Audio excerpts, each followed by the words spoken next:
La Kabylie a toujours été particulière, même du temps des Romains.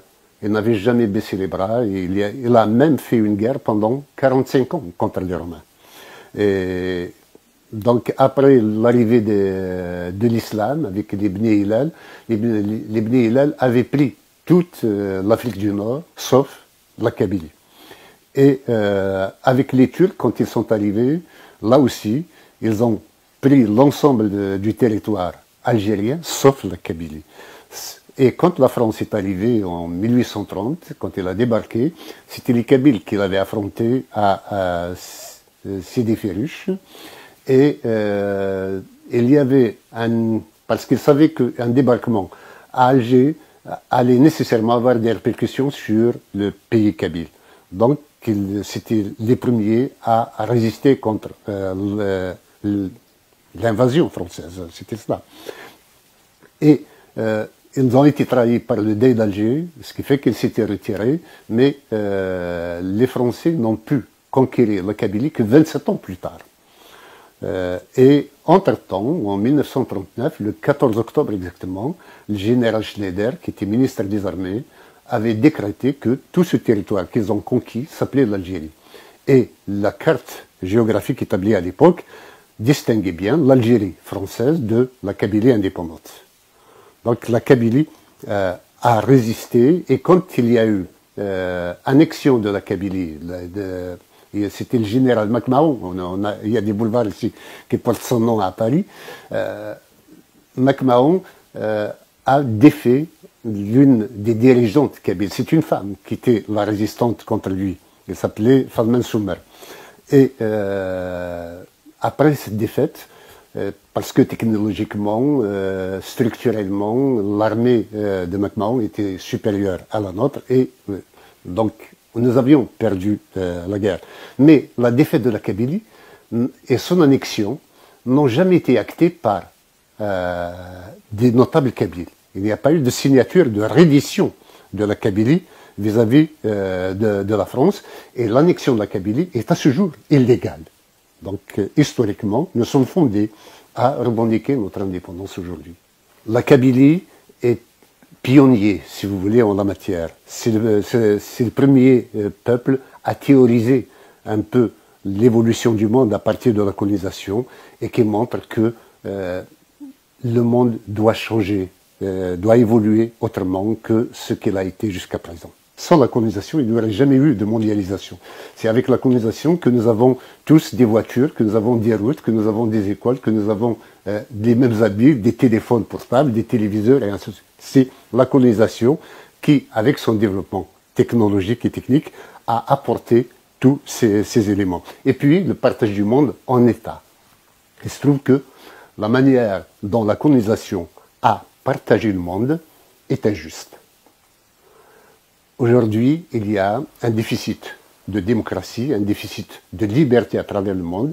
Là où il y a eu la colonisation, c'est là où il y a le plus de conflits armés, c'est là où il y a le plus de violence et de violations des droits de l'homme.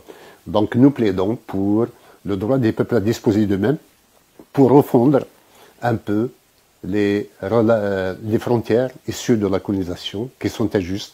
Vous voyez les Kurdes, par exemple, qui sont coupés en 5 ou 6 pays, les Touaregs d'eux-mêmes, et puis nous avons tous les États issus de la colonisation qui sont constitués comme des centres, des pays carcéraux, des centres de concentration, des pays de concentration de peuples.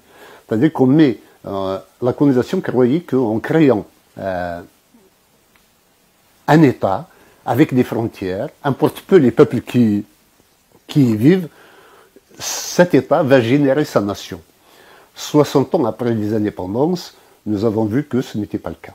Et que, bien entendu, ces États créés par la colonisation sont de nature dictatoriale, et que, par leur nature, ils ne peuvent pas changer d'État. Et que, donc, ils ne peuvent vivre que sous la dictature. Maintenant, si le monde veut vivre dans la paix, dans la sécurité, de s'occuper vraiment de la recherche scientifique contre les maladies, pour conquérir l'espace, pour être plus fraternel à travers la planète, c'est que le droit des peuples doivent redevenir la base fondamentale du droit international et que les évolutions se fassent pacifiquement et non pas par la violence. Le monde d'aujourd'hui ne permet plus du désordre. Et donc, même s'il y a évolution, même s'il y a naissance de nouveaux États, ce sera toujours au profit du monde de la liberté. Par exemple, concernant les peuples d'Afrique, si la France se met à anticiper l'évolution de l'Afrique, plutôt que d'attendre des violences comme il y en a eu il y en a encore en Centrafrique, qu'il y en a encore au Mali, il y en a eu en Côte d'Ivoire, et ça va se généraliser, ce n'est pas encore terminé. Ce serait plutôt bon pour la France d'anticiper cela et de faire évoluer les frontières en fonction des réalités sociologiques et que chaque peuple d'Afrique puisse retrouver, à travers le droit des peuples à disposer d'eux-mêmes, sa liberté à s'organiser soi-même. Et là, les Africains aimeront davantage la France et renouvelleront le lien d'amitié et de fraternité qui peut exister entre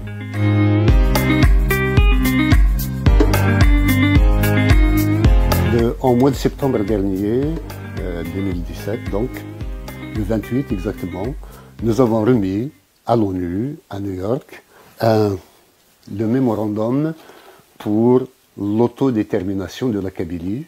C'est un ensemble de dossiers, aussi bien sur l'histoire, sur les événements traumatisants qu'a connu la Kabylie, la violation des droits de l'homme, le déni de langue, d'identité, le sabotage économique, l'insécurité, les violations des droits de l'homme, y compris les incendies volontaires de l'armée en Kabylie, qui affectent tout le bassin méditerranéen par ailleurs.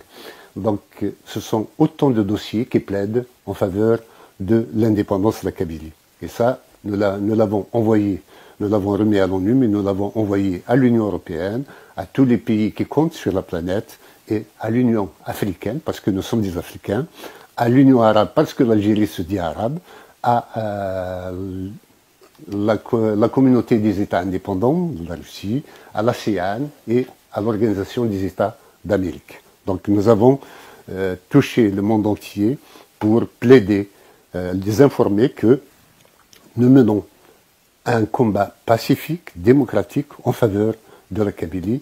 Nous sommes un mouvement de libération d'un type nouveau. Jusque-là, les mouvements de libération prenaient les armes pour s'affranchir de la tutelle d'un peuple. Nous sommes dans les temps modernes et nous sommes à l'exemple des Catalans, des Écossais, de tous les peuples qui luttent pacifiquement et démocratiquement pour leur droit à l'existence en tant que nation.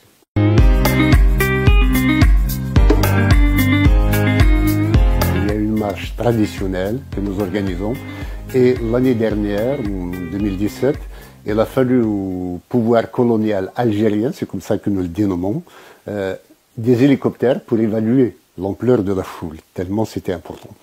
Donc nous comptons rééditer la même chose cette année, le 20 avril, en Kabylie, mais auparavant, il y aura à Paris, notamment, de Bastille à République, une marche que nous organisons dimanche 15 avril prochain.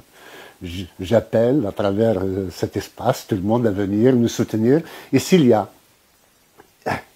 également des... nous appelons également les syndicats, les organisations qui sont favorables à la défense du droit des peuples à disposer d'eux-mêmes, à nous rejoindre et à nous prêter main forte. C'est un combat qui concerne la démocratie, l'avenir du monde, la paix dans le monde, la réorganisation du monde selon un modèle qui ne fasse pas de la place qu'au plus fort, mais qui fasse de la place à la raison, à l'intelligence et à la démocratie.